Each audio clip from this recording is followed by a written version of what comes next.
What if I told you that you can make money while you're at home, while you're homeschooling the kids, while you're running the house, while you're doing all the things today? Today, we are actually going to learn how to become a virtual assistant and the 3 things to do to start making money now. Welcome back to the Multi-Passionate Mompreneur podcast, where we choose to focus our energy, embrace our strengths, and move toward the compelled businesswomen we were meant to be. It's time to free ourselves from the chaos and the constant stream of ideas and build a life of impact and joy that honors our hard stuff, that makes meaning of our losses, and that helps us to make an impact in the world. It's time to finally take our power back and gain the follow-through that we've been desperately needing, while also learning to leave the swirl behind. I'm Angel McElhaney, motherless daughter, self-discovery junkie, and not so master juggler of my crazy crew. And I believe you can have it all. So put down that to-do list, grab that coffee, and let's get to work, one day at a time, together. Welcome back to the show. Today we have Jacqueline Howard, and she is a multi-passionate mom of 4. She runs a virtual assistant business, and she hosts the Optimize to Scale podcast, where she helps solopreneurs and assistants optimize their life and business to scale to the next level. She is awesome, and I'm so excited that you're here. Welcome to the show, Jacqueline. Thanks for having me, Angel. I'm so glad to be here. I know that you have such strength when it comes to customer service and time management and online tools, and this is going to help my anti-tech mind so much. I'm so excited. But first, let's go ahead and just hear a little bit about your story. Like, how did you become a virtual assistant and then ultimately help other virtual assistants? Well, I started out, I've always worked from home. I was homeschooling my children, and I was at the time, I was leading a homeschool community, and in this community, I was what they called the director.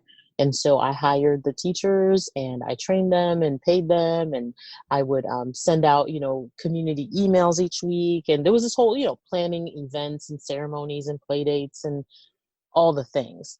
And one of the families in the community, the dad would come the first half of the day and the mom would come the second half, or something like that. They would flip flop because he worked from home.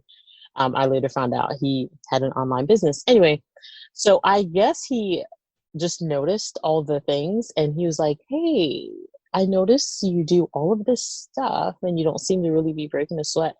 Do you think you could help me with this one thing with my business?" And it was like his customer service. He's like, "You just have to send out emails and respond to people. Do you think you could do that?" And obviously he's like, "I'll pay you, whatever."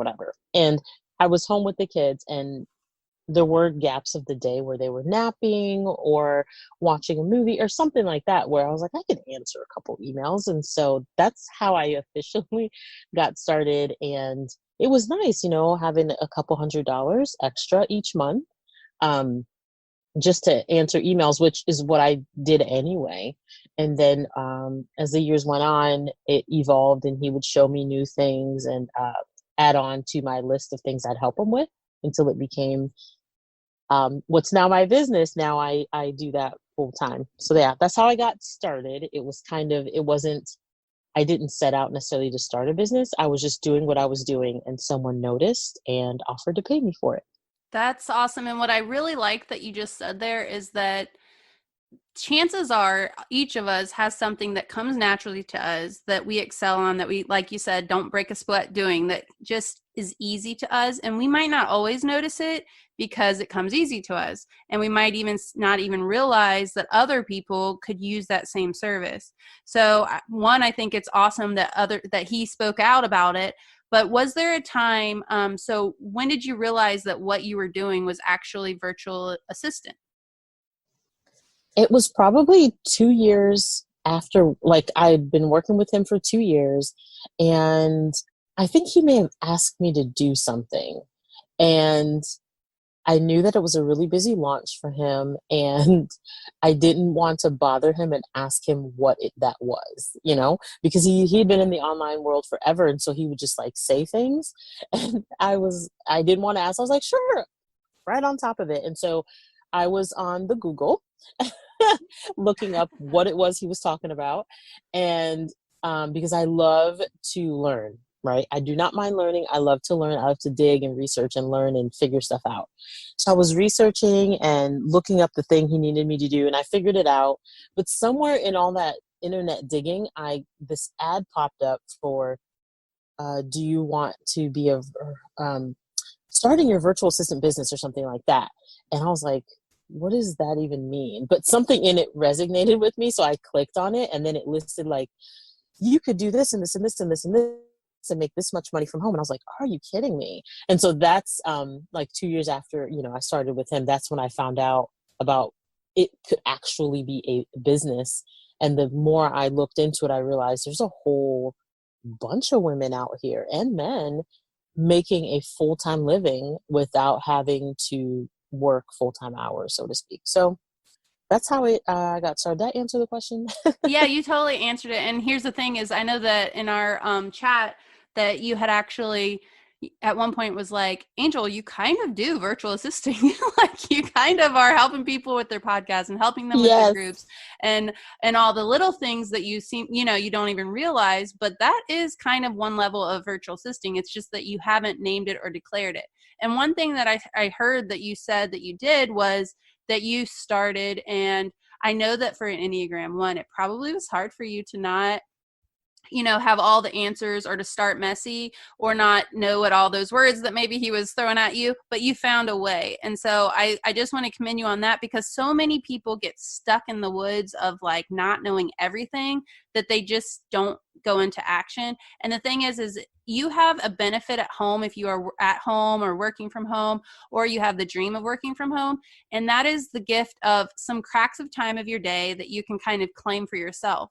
So our last episode that I aired where it was about time blocking and time with kids and time without kids, I'm definitely not saying to try to do it all, but if you manage it right, like maybe have that time in the morning without the kids, or that you make the most of that nap time, like you mentioned, I think you can really make some amazing money with this, and maybe use that time to also step into an identity that helps your confidence, because clearly your confidence has risen from that. And now you are an elite customer service professional. Like, so, or how do you call that? What are your core skills or values that you do for your clients?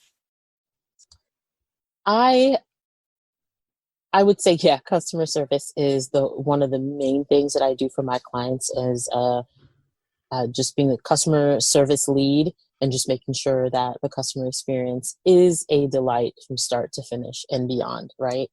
So that's what I'm passionate about. That's what I really focus on. But this is the thing too about being multi-passionate. For the longest time, I felt like if I gave a name to what I did, that somehow choked up all the other things that I loved, right? But I Oh, for figured sure. out, yeah, but then I realized when I just put a name to it, if anything else, it allows me to one, fine tune the one thing, but I still get to dabble in the other things because like customer customer service and the customer experience in general is not just limited to if the customer has a problem, you respond to it. I also get to anticipate what the customer's needs are going to be, and I also get to be the strategy and I have to help create the strategy and help visualize what their experience will be. So that gets to include designing things, let's say in Canva, because what a customer sees on your social media, that's a level of experience with you visually, right? They get to see, oh, this is beautiful, this is aesthetically, it's pleasing, or whatever your brand gives off, right? And so I get to be a part of that. And I always thought, well, if I say that I only do customer service, then I can't design things, and I love to make things look good. But no, I actually get to do both, right? And then I have a podcast, so now I get to play around with that, but all of it is themed around the customer experience, which has a lot of dynamics to it, right? So sometimes when we're multi-passionate, we want to be like, I do this, this, this, this, this, and this. Whereas when you focus on one thing, you actually do make more money. I love that. And I do think that that's definitely something that we've heard a lot of, to where it's kind of like the riches are in the niches and that you need to niche down. And that's so, it feels restricting at first. But if you think about it as this overarching really umbrella of you being the brand, then you can have these different things that you do, different facets. And maybe the things that you are doing, maybe it doesn't even have a name. You know how virtual assistant, at some point that wasn't a thing, but people were realizing that, like, oh, you organize your schedule, you book things for Mm-hmm. people, do you help them with email, like all of these different things could actually be categorized into one like job or role. And I love that you were able to figure out your favorite part within that and then make it even better. And I think that that is something that a lot of multi-passions, you're totally right, need to work on. And maybe even if it does have some resistance, just try it for a while, because I do think that people want to have someone who is an expert at that one thing. And so, another thing, have you found that multi-passionates, I know you mentioned that you like to learn, like you hyper focus on something and you want to like find out all about it? Because I totally do. I do. I do. I will go into something and I'll read all the books, listen to the podcasts, do the tutorials. I go all the way in and I'm like, I don't know this thing until I'm at mastery. So that's all. It's a gift and a curse, because on the one hand, there aren't many things that I don't know pretty well once I've put my hand to it. But then, is that really always necessary? Yeah, it is kind of It's sometimes so deviating our focus, but I found the same exactly. thing. I feel like we're quick learners, that we like hyper focus or learn about something so deep, but it can get us to lose our focus. So I Hmm. definitely can see that. So how do you, if when that happens to you, like how do you get back on track? Yeah, that's a great question. And it's funny because I was just recalibrating myself with that recently. And what happens is too, when we find something that we're excited about, we dig in deep, we're excited, we're passionate, all the things, right? And there's something, do you find that you get a lot of energy when you're starting to learn something new? There's Oh like this, yeah. It's yeah, it's like like, I can't stop. and yeah, and and it like gives this you time life, blocking like, episode, I told her, I was like, it has to work both ways, that when you're super into something, because most people associate it with like, I don't want to do this task, so I'm going to time block it and make sure I do it. Me, it's hmm, like you also have to time block the parts when that you you're love really it. liking, because you will Hmm. just stay up all night and read the book, or stay up and do the thing, or do the Hmm. project. Can't. Yeah. Yeah. So, so what I was, how I recalibrate myself when I start to go down too many rabbit trails, or, things like that, I have to remind myself of my core fundamental purposes, like, either for the day or for the position I'm in. And so, there are times when I do want to stay up and I'm like, I only have three more chapters, but I'm like, that's going to destroy who I am as a mom and a wife the next day. So, at the core, my priority is to be an excellent wife and an excellent mother. Not perfect, just excellent. And excellent meaning what God has called me to do. So, Angel, your version of excellence is not going to be my version of excellence, because we don't have the same children, we don't have the same husband, right? And so I have to recalibrate myself like that at the core of, okay, what am I doing now? And is it really going to make me excellent at what I am at the core? Or if I'm working and it's customer service, it's like, okay, I needed to research how this one little tool works, but now I'm going down all these rabbit trails. Now I Are bought a these rabbit course. trails? Now I'm like on Yeah, YouTube. yeah. And so is all of this actually going to make me excellent at customer service? Or is it just kind of fun or kind of cool or a nice bonus to have? And if it's any of those other things, it needs to be written down for future. Oh, it's my free time and I have 20 minutes to do whatever I want, then I can go into that list and pick something and go explore. And so, it takes a lot of self discipline. Like, you have to be able to lead yourself well in order to, run a business of any kind, really. But with this, when you're assisting another business, or you have the freedom to dibble dabble with everything, you have to really restrain yourself in order to later allow yourself to have freedom. Because when we get on these rabbit trails and all these different things, that's what happens when we don't meet deadlines, or if we do meet deadlines, we're scrambling at the last minute because we didn't discipline ourselves on the front. You know what I mean? Oh, for sure. And part of the problem, I think, with multi passionates is that, so typically you do something like that, like stay up all night to work on a project, and then maybe the project isn't as good. But I feel like we can usually do pretty well still. So I feel like we don't get that negative, response sometimes.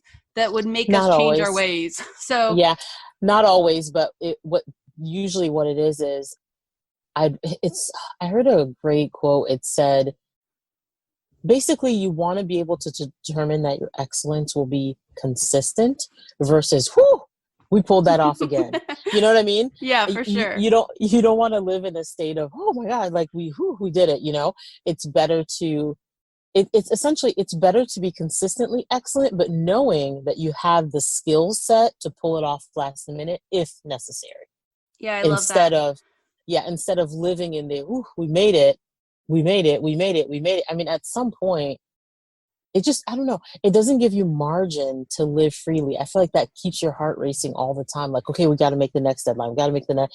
And we don't need to live reactionary, we need to be intentional and live with intention, right, instead of always reacting, you know. Well, It's and you don't want other things to fall off. I really love that you said, so number one, you need to probably know your skills and know, maybe even start collecting them, maybe journal. If you're interested at all in doing what Jacqueline does or making some extra money at home doing helping other businesses, then maybe just figure out what your skills are that you naturally have that comes easy to you. And then I love that you said establish your daily standards, because you need to prioritize what's important to you so that you can make sure that those are still the priority. Sometimes I think whenever we have quote unquote a job, or I have to do this, then you think that you can kind of, well, I have to do this done, so I'm not going to go on that walk, or I have to do this, so I need to, not be as present with my kids and like try to work, make this graphic on Canva while they're playing, or whatever it is, whatever that looks like. But I love that you are prioritizing establishing the daily standards. So now we figured out the skills. We established our daily standards so that we can kind of know how much time maybe that we even have to become a virtual assistant or to help other people. What do we do next to get ourselves to eventually be able to become a virtual assistant or to make that extra income at home? yeah. So once you've, and I want to go back and say something that when you're starting out, it is okay to try a little bit of everything, right? Okay. If you're like, I'm really good at Pinterest and I'm really good at Instagram and I love to design, but I could also, create amazing emails. Well, market yourself as, an administrative assistant and try different things for different people. And as you do it, you'll realize, oh, I didn't really like this that much. And then that's also one way you can start to fine tune who you are and what you do. So once you've kind of decided, or if you decide I'm going to try these three things to start out, the next thing you want to do is get visible. Get visible, but also get legal. So get legal meaning a couple of things you can do is just figure out what the business laws are in your state, any licenses and things that you may need, creating a separate account so you're not commingling your personal money with your business money. And if you want to go above and beyond, go ahead and also get a PO box. You can go to your post office and you can get one. Like it'll give you like an actual address, but it's a box. You know what I mean? So Yeah. that you're not using your personal address on, for all your business things. And then get visible is establish, if you're going to be helping local businesses or more professional businesses, get established on LinkedIn and get a profile there and use good quality words to describe what you do. If you know that maybe you want to work with influencers, Instagram might be where you want to be, or Pinterest. If you want to work with course creators or just entrepreneurs in general, get on Facebook, establish a Facebook page, get into some groups where they're posting jobs like Virtual Assistant Tribe or Virtual Savvies. There are a lot of like job, digital nomad, things like that, and start applying for jobs. And that's how you get visible. All right, I loved all that, and you said so much. So let's back up for a minute. So when you mean get legal, do you mean make a an LLC or a sole entrepreneurship or proprietorship? What's that word? Yeah, well, yeah, and I said get legal and get visible together because get legal, you may not want to jump right away and do all these formalities, and then maybe you don't end up really doing the business. But because you're gonna have to get paid, and you'd be surprised how quickly you may start getting clients. And so, but yeah, that's what I'm talking about. Figure out what the business laws are. You can do an LLC, get a tax ID number, all that fun stuff. Because before you know it, you're making a couple thousand a month.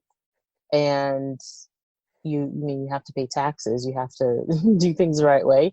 So yeah, that's what I'm talking about. All Well, and then those. that's probably contracts too. Like even if it's something Mm-hmm. that you draw up yourself, which obviously not a lawyer here, but Yeah.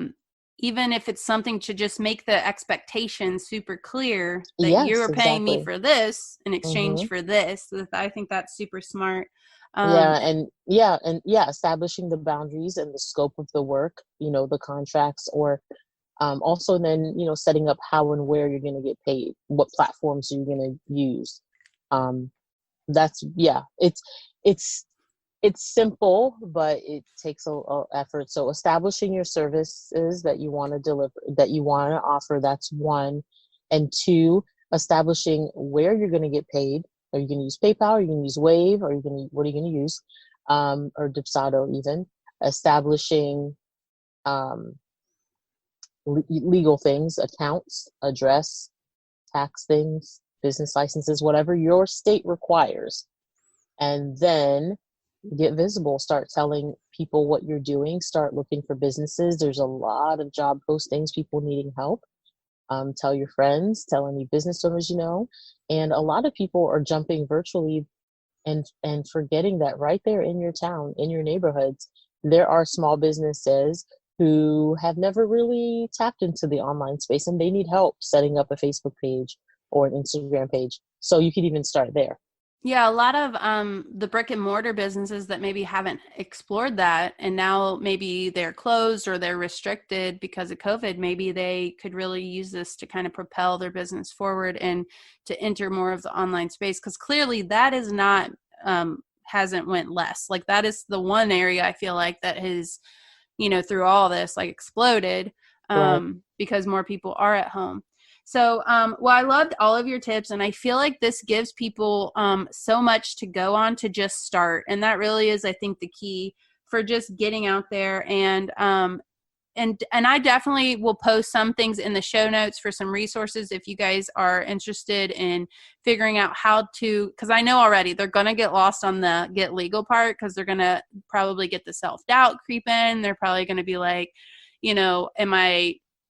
am I, because they need to declare it and basically Mhm. stepping out and saying that I do this thing, Right. which I think And that, so, go ahead. Would mhm. you agree that they just kind of make it their name? If, because this is where if you get into the different names of naming your company, that if you pivot or you find that you don't like this piece of it, that can mess you up. Whereas if you umbrella brand it with your name, do you think that's better, or how should they go about it, or where should they go to kind of do the search, I guess, to get Yeah. legal? Because I know that's part of the piece that they're going to be like scared of. Yeah. So one of the things I will say is if you want to start right now and you need a quick win, because that's the thing that's going to get a lot of people hung up is if you don't see results, it starts to feel like, well, what's the point? Just go into these groups, and when someone posts a job op, read it. And if you meet even one or two of the qualifications, must know Canva, must know Gmail or something like that, apply and start there, right? And see if you see start getting into that, and you'll start to get feedback. And if the person doesn't hire you, or if you get an interview and they say, oh, we went in a different direction, start asking, oh, what could I have done differently or done better, or was it my skill set? And start to build up the feedback that will tell you kind of what people are looking for if you want to hone in.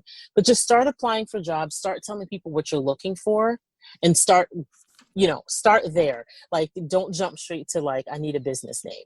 Just start Yes. there. Start playing around. If you think, oh, I think I want to be a Pinterest manager, I want to help people with that, or I think I want to do people's social media, start there. Start by building your social media platform, make it look whatever. Start telling people, asking people, having conversations. Start there. But if you're going to need to pick a name, it seems, from the different coaches that I've had and things like that, it seems uh, maybe smarter, wiser, and gives you flexibility if in the future your brand expands, to just use your name and use like Susie Smith and Company, or Susie and Company. If just instead of trying to say like the Busy Bee virtual whatever, because you may not end up being that. You may decide I don't like that. And if you invested money legally to have that name, it may not work. So Well, and that's your just what name will I've heard. always be available, right? Because it's your name. It's Like your you have to name. be able to get your name. All right, I Yeah. love that. So, in order to get visible, you make a Facebook page, you go on LinkedIn, you also show up in those groups. And I think that that is the missed element that a lot of people get. And so, show up to those groups, and here's one post that you can put. When it comes to and then interpret or input your the business or what it is you want to do, what is your biggest struggle? And I think you'll find, and actually I just did this post not very long ago, when it comes to blank, when it comes to your business, what would you outsource? And so many people but things that they would like be interested to outsource. Chances Right. are many of those people probably aren't ready to like pay a premium for that, but someone that's very new that could offer them maybe beta pricing, that could be a way to get some amazing social proof. Jacqueline, I feel like Exactly. you gave us like so much that people can actually start making money at home like now. So I Yeah. feel like this will open them up to have so many streams of income to where they have options, because I know right now there's like this feeling in the air where people just don't feel like they like any of the options. They feel like, well, if I go to work and I send my kid to school, I don't like that option. If I homeschool and, then, I'm taking away the income part, I don't like that option. So I feel like this frees up some choices, which I think is super powerful. If Yeah. people, and I know they will want to go and check out your podcast or maybe figure out where you are online to get some more of your amazing content, where can they find you or where do you hang out online? Yeah. Where I love to socialize and chit chat is Instagram, and I'm the Jacqueline Howard on Instagram, and of course on Facebook as well.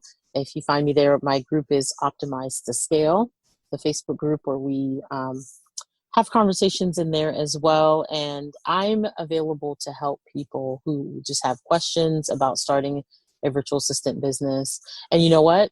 You can call it whatever. That's the other thing too, is I wanted to add is, if virtual assistant doesn't feel good to you or sound good, call yourself a Pinterest manager if you're working in Pinterest, a social media manager, or a business support, professional, whatever. So don't get hung up on the term virtual assistant either. A lot of people don't like um, to feel like they're an There's no assistant. box. Literally, Yeah, you get there's to no decide. box. You get to decide, you get to create your own path, and it's absolutely possible to homeschool and run a business.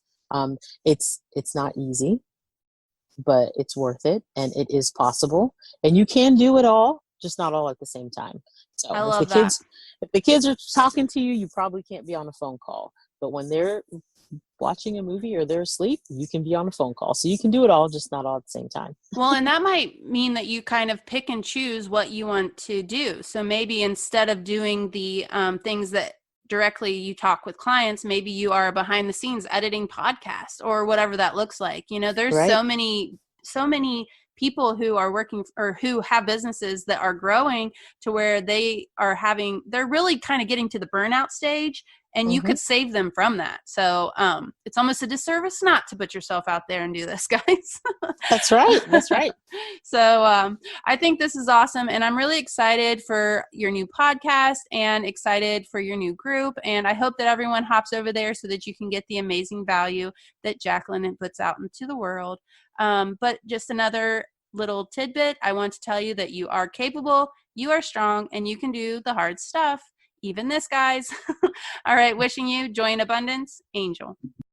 Hey mama, before you go, if you found value in today's podcast or you learned something new, stop over to iTunes and leave me a review. I love hearing what you are thinking of the show and also connecting with you over on social media. You can find me on Instagram at angel.mcilhaney or on Facebook. So check the show notes for that crazy last name. And until next time, I just want to remind you, you are capable, you are strong, and you can do the hard things. Wishing you joy and abundance, Angel.